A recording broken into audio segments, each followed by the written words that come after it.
जैसा कि आपको मालूम है, आगामी माह में आपकी बोर्ड परीक्षा प्रारंभ होने जा रही है।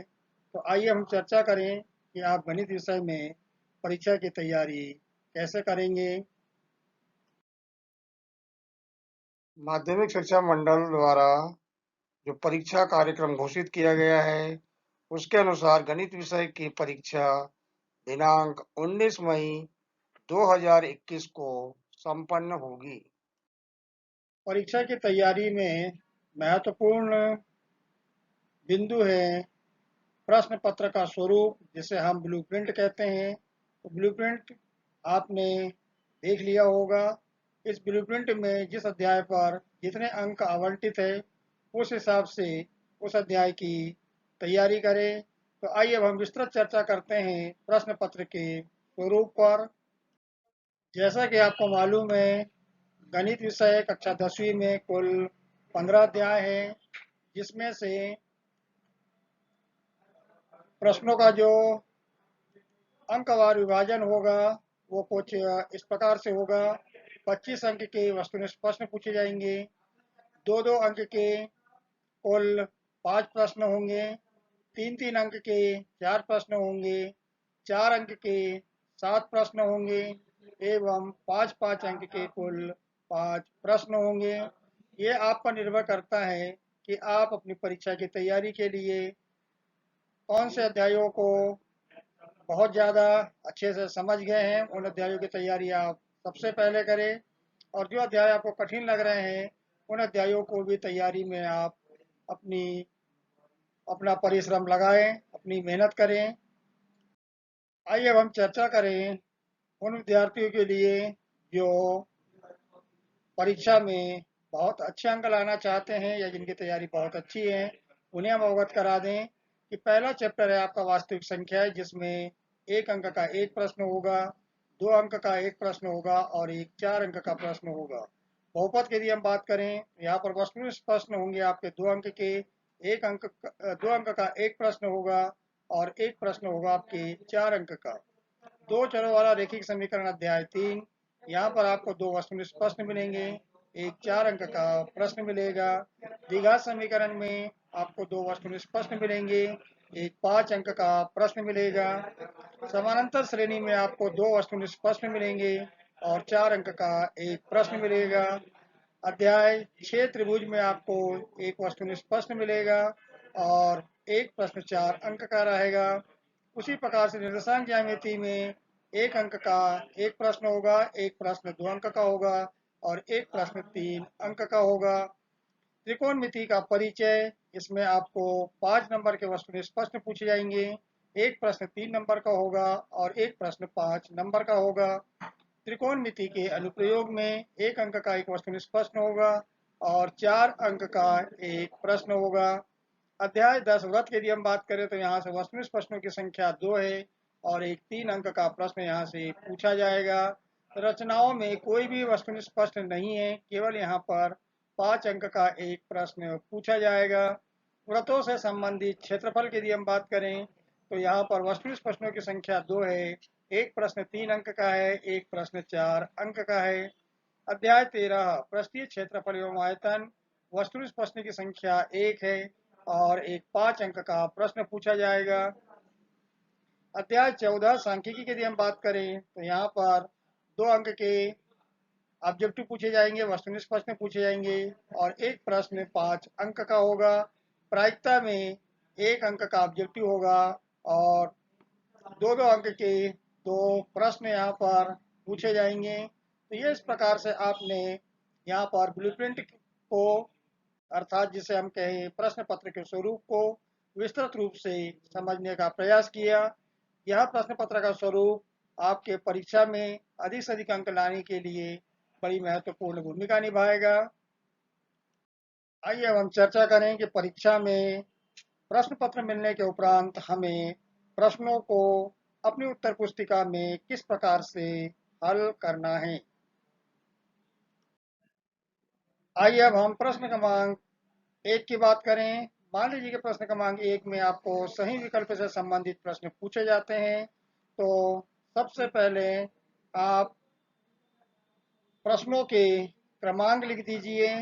बाकायदा प्रत्येक क्रमांक लिखने के बाद एक एक लाइन आप छोड़ दीजिए ताकि ये व्यवस्थित दिखाई देगा।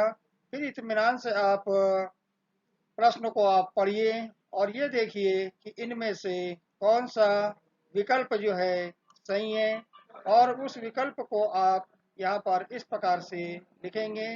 जैसा कि आपने देखा कि प्रश्न क्रमांक एक के प्रश्न एक का उत्तर हमने लिखा यहाँ पर डी के अनंतः अनेक हल होंगे। तो ये हमारे पास जो चार ऑप्शन थे उसमें से हमने यहाँ पर चौथे ऑप्शन को लिखा है। यहाँ पर भी हमने दूसरे नंबर पर डी वाले ऑप्शन को लिखा है, तीसरे वाले में हमने ए वाले ऑप्शन को लिखा है, चौथे वाले में भी हमने ए वाले ऑप्शन को लिखा है, और पांचवें वाले ऑप्शन में भी हमने सी को भी लिखा है। तो परीक्षा में अंक लाने के लिए अति आवश्यक हो जाता है कि हम अपने प्रश्नों का उत्तर सही तरीके से देने का प्रयास करें। ये आपने यहाँ पर देख लिया कि प्रश्न क्रमांक एक के उत्तर, यदि मान लीजिए प्रश्न सही विकल्प से संबंधित है तो हमें प्रश्न का जवाब कुछ इस तरीके से देने का प्रयास करना चाहिए। आपको जो उत्तर पुस्तिका मिलेगी उसके हर पेज में यहाँ पर आपको ये हाशिया जिसे हम बोलते हैं, ये खाली जगह आपको मिलेगी। यहाँ पर एक लाइन खींची हुई रहती है। आप चाहे तो अपनी बड़ी स्केल की मदद से एक लाइन या दो लाइन को पास पास में यहाँ पर खींच दे, और यहाँ ऊपर भी आप दो लाइन खींच दें, ताकि हमें ये हम डिसाइड कर सकें कि हमें प्रश्नों का उत्तर कहाँ पर लिखना है। आप जरूर ध्यान दें कि यहाँ पर आपको बिल्कुल कुछ नहीं लिखना है, यहाँ पर भी आपको कुछ नहीं लिखना है, और यहाँ पर भी कुछ आपको नहीं लिखना है। यदि वैल्यूअर आपको अंक देना चाहता है तो अंक देने के लिए ये वाला स्थान उसका निर्धारित स्थान है।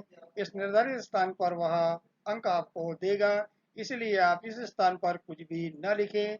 ये इतना बड़ा भाग आपके पास लिखने के लिए है। इस पूरे भाग में आप बहुत इत्मीनान से व्यवस्थित तरीके से लिखिए ताकि आपको परीक्षा में अधिक से अधिक अंक प्राप्त हो सके। आइए अब हम चर्चा करें कि प्रश्न क्रमांक 2 में यदि रिक्त स्थान की पूर्ति से संबंधित प्रश्न पूछा गया है तो यहाँ पर भी आपको वही तरीका अपनाना है। सबसे पहले आप ये जो क्रमांक लिखे हुए हैं 1 2 3 4 5, जो क्रमांक आपके प्रश्न पत्र में दिए गए हैं वही क्रमांक आपको यहाँ पर भी लिखना है। बाकायदा आपको एक एक लाइन छोड़ते हुए सारे क्रमांक आपको नोट कर देना है। इसके बाद आप देखिए कि रिक्त स्थान में हमें क्या भरना है। तो रिक्त स्थान में जैसे आप देख रहे हैं कि पहले वाले रिक्त स्थान में हमने भरा है 1/3 पाई आर स्क्वायर एच, दूसरे वाले रिक्त स्थान में हमने भरा है 1, तीसरे वाले रिक्त स्थान में हमने भरा है 2 माध्य, और चौथे वाले रिक्त स्थान में हमने भरा है पाई आर स्क्वायर, और पांचवें वाले रिक्त स्थान में हमने भरा है स्पर्श बिंदु। यदि आपका प्रश्न समाप्त हो रहा है तो प्रश्न समाप्त होने के बाद आप अपने स्केल की मदद से बहुत जल्दी में यहाँ पर दो लाइन खींच दीजिए, ताकि ये हमें पता चले कि हमारा प्रश्न जो है यहाँ पर समाप्त हो चुका है। तो ये आपने यहाँ पर देख लिया कि प्रश्न क्रमांक 2 में रिक्त स्थान की पूर्ति से संबंधित प्रश्न पूछे गए थे, जिनको हमने व्यवस्थित तरीके से अपनी उत्तर पुस्तिका में लिखा है, और जितने भी आपको अंक मिलेंगे वे अंक यहाँ पर मूल्यांकन कर्ता जो है इस स्थान पर अंकित कर देंगे। आइए अब हम प्रश्न क्रमांक 3 के उत्तर की बात करें तो बाकायदा हमने यहाँ पर दूसरे वाले पेज पर लिख दिया है प्रश्न क्रमांक 3 के उत्तर संबंधित है सत्य आब्लिक असत्य से। तो यहाँ पर भी आपको क्रमांक एक एक लाइन को छोड़ते हुए बाकायदा नोट कर देना है। फिर जैसा कि आप देख रहे हैं कि हमने ये देखा कि हमारे तीसरे का जो पहला प्रश्न है उसका जवाब सत्य से संबंधित है, दूसरे का जवाब भी सत्य से संबंधित है, तीसरे का जवाब भी सत्य से संबंधित है, और चौथे का जवाब असत्य से संबंधित है, पांचवे का जवाब असत्य से संबंधित है। ये इस प्रकार से हमने प्रश्न क्रमांक 3 जो कि सत्य असत्य से संबंधित था उसके उत्तरों को हमने यहाँ पर व्यवस्थित तरीके से लिख दिया है। आपको यहाँ पर केवल इस बात को याद रखना है कि प्रश्न को आपको नोट करने की आवश्यकता नहीं है, केवल आप सत्य असत्य में ही इसका जवाब दे सकते हैं। आइए अब हम चर्चा करें प्रश्न क्रमांक 4 के उत्तर की, जो कि सही जोड़ी से संबंधित है। तो आपको परीक्षा में लिखा हुआ मिलेगा कि सही जोड़ी बनाइए। तो सही जोड़ी वाले प्रश्नों को हल करने के लिए आप सबसे पहले यहाँ लिखेंगे खंड अ, यहाँ पर लिखेंगे आप खंड ब। ऐसा करने से आपको लिखने में सुविधा होगी। तो यहाँ आपने खंड अ लिख दिया, यहाँ पर आपने खंड ब लिख दिया। खंड अ को आप प्रश्न पत्र से देख करके बिल्कुल व्यवस्थित तरीके से जो क्रमांक दिए हुए हैं उस क्रमांक के अनुसार ही इन्हें आप नोट कर दीजिए। फिर उसके बाद देखिए कि हमारे प्रश्न क्रमांक 1 का सही उत्तर जो है वो खंड ब में हमें कहाँ पर मिल रहा है। थोड़ा सा प्रयास करिए, समझने का प्रयास करिए। जैसा कि हम यहाँ पर देख रहे हैं कि पहले का आंसर सी से मिल रहा है, दूसरे का आंसर डी से मिल रहा है, तीसरे का आंसर ए से मिल रहा है और चौथे का आंसर ई से मिल रहा है और पांचवे का आंसर बी से मिल रहा है। तो ये इस प्रकार से हमने यहाँ पर सही जोड़ी वाले प्रश्नों का सही सही जवाब दे दिया।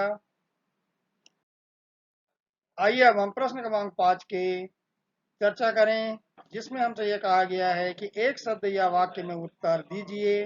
तो आपको यहाँ पर क्रमांक पहले नहीं लिखना है। सबसे पहले आप जो प्रश्न में जो क्रमांक दिया उस क्रमांक को नोट करिए। जो प्रश्न आपसे पूछा गया है उस प्रश्न का आप यहाँ पर जवाब दीजिए। जैसे उदाहरण के लिए यहाँ पर पूछा गया है कि दृष्टि रेखा किसे कहते हैं, तो यहाँ पर परिभाषा लिखी गई है कि किसी वस्तु को प्रेक्षक की आंख से जोड़ने वाली रेखा को दृष्टि रेखा कहते हैं। बाकायदा एक लाइन आप यहाँ पर छोड़ दीजिए। उसके बाद आप प्रश्न नंबर 2 का आंसर दीजिए, फिर प्रश्न क्रमांक 3 का आंसर दीजिए, उसके बाद 4 का आंसर दीजिए, उसके बाद 5 का उत्तर देने का आप प्रयास करिए।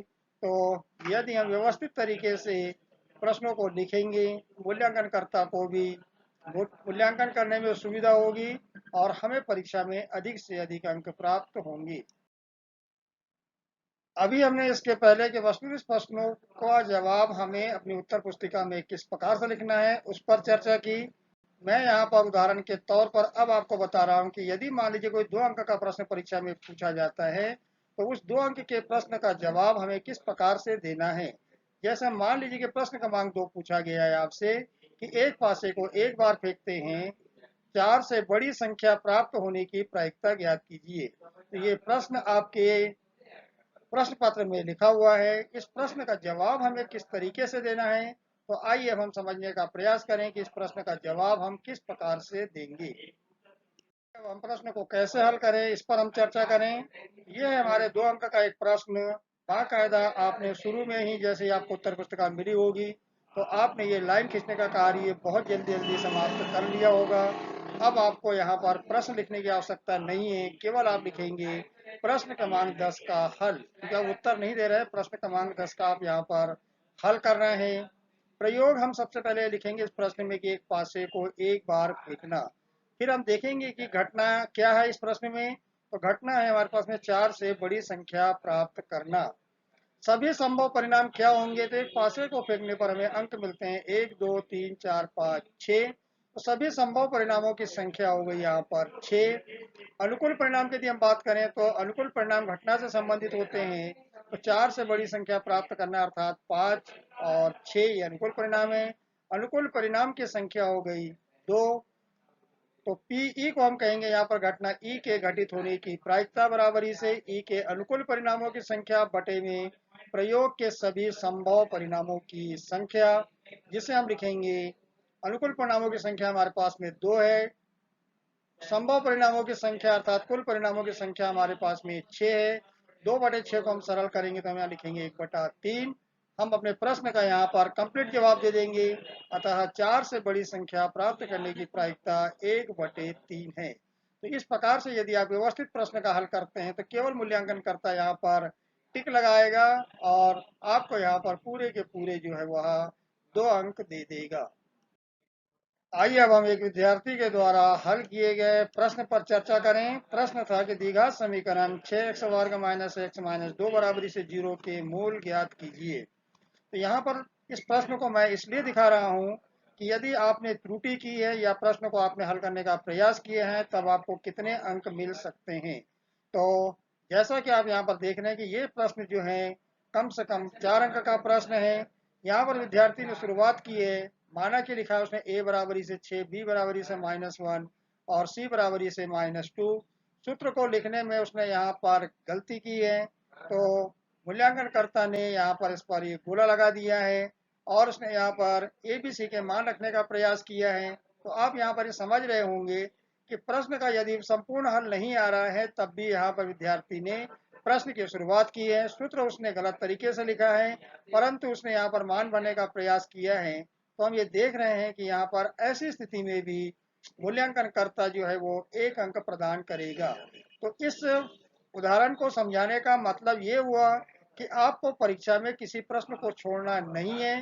जो प्रश्न आपसे जितना बन रहा है, जिस स्थिति में बन रहा है, उस प्रश्न को आप करिए ताकि आपको परीक्षा में अंक मिल सके और आप परीक्षा में उत्तीर्ण हो सके।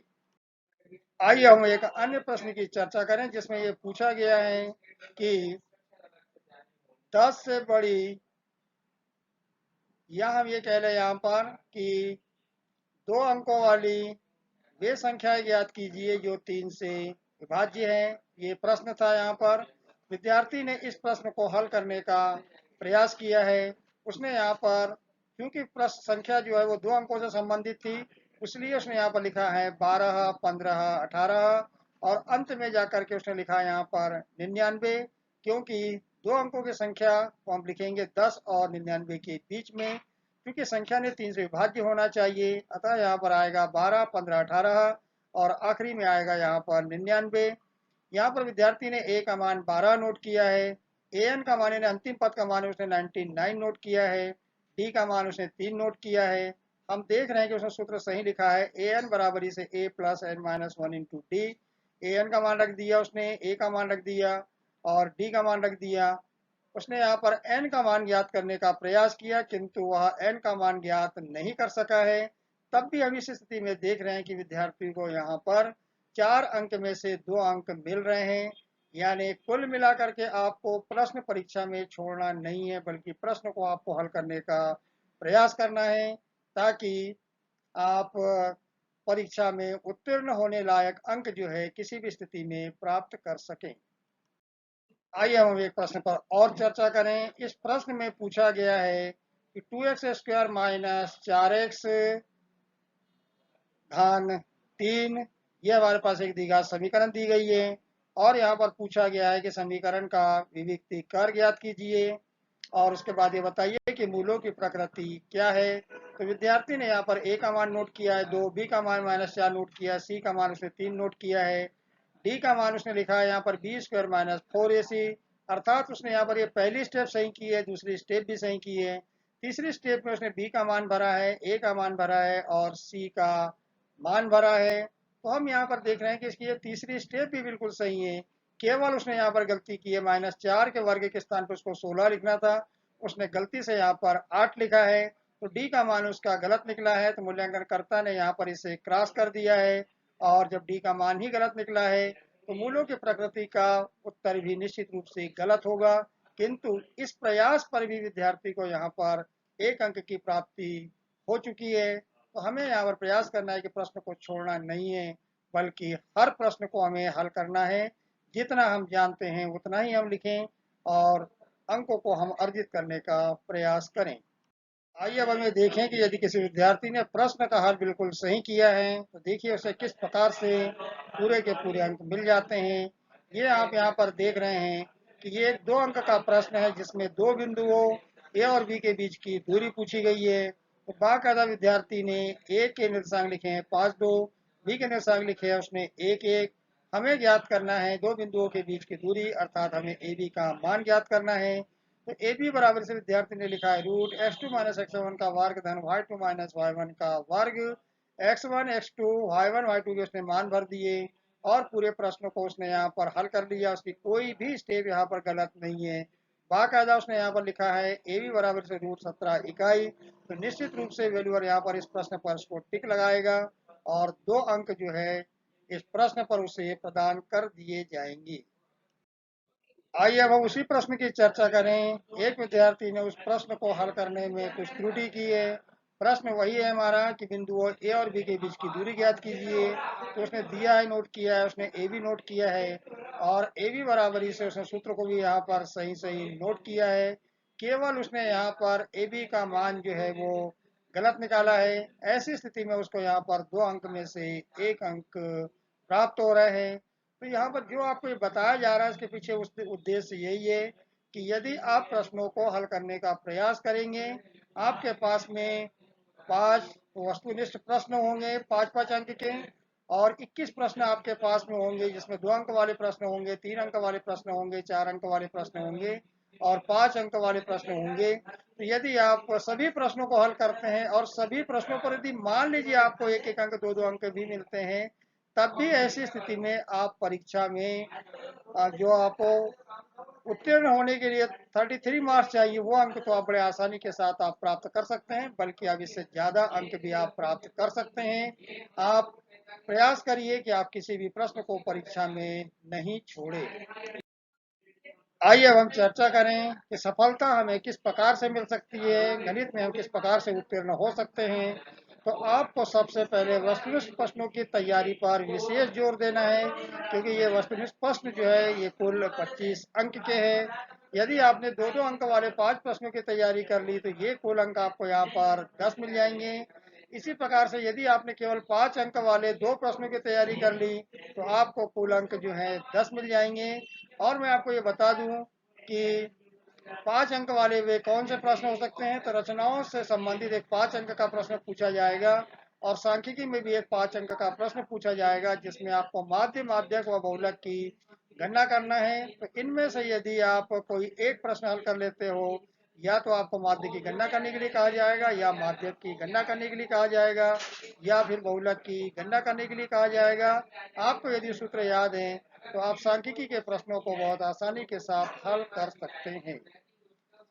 फिर मेरा निवेदन है कि आप सभी प्रश्नों को हल करें, क्योंकि यदि सभी प्रश्नों को आप हल करते हैं और यदि आपको 1-1 अंक भी मिलते हैं तो आपको 21 अंक जो है वो आपको सब्जेक्टिव प्रश्न पर मिल जाएंगे। और फिर आपके पास में ऑब्जेक्टिव टाइप के प्रश्न है, उस पर भी आपको अंक मिल जाएंगे। तो निश्चित रूप से आप परीक्षा में पास हो सकेंगे। और अंत में आपको याद रखना है कि परीक्षा उपयोगी सभी सूत्रों को आप बहुत अच्छे से याद करें।